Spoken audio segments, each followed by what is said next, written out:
My name is Dan Lacey. I live at 1324 Arthur Street.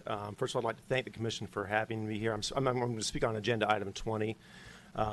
Thanks for having this at a time for folks to come from work. It means a lot.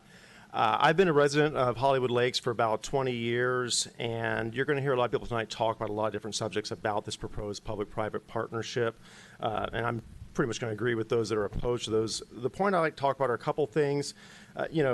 We don't need this condo. We don't want us to, this to be the next Hallandale, Sunny Isles Beach with shade and a concrete canyon and inaccessible beaches. One of the things I like to talk about is an infrastructure issue. I know when I moved here 20 years ago, we would have a historic flood in my neighborhood that would make the roads impassable maybe once every couple of years. It's happening now probably in my neighborhood, I would say 5 or 6 times a year. And I think it's crazy that we think we can add more infrastructure or more development on a barrier island and not expect this problem to be exacerbated even more. It's becoming a huge problem here in Hollywood Lakes, and this is not going to help things.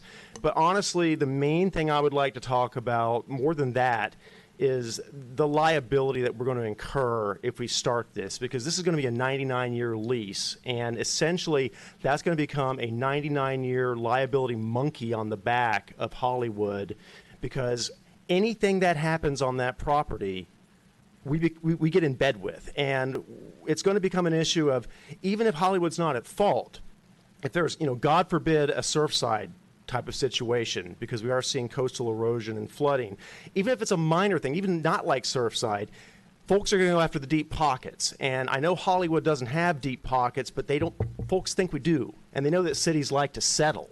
And so either we're going to have to settle, or we're going to have to hire, put our attorneys on retainer and pay a ton of legal fees to fight court battles.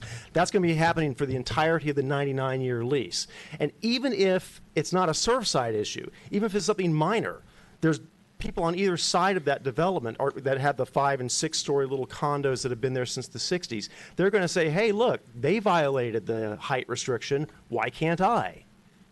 And it opens the door and it sets a precedent.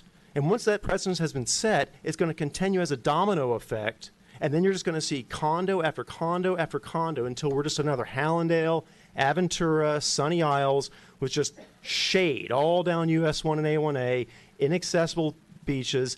Let's keep this place public, what it was meant for, what it's deeded for, and keep it for the citizens of Hollywood. And I appreciate your attention. It's very meaningful. Thank you very much.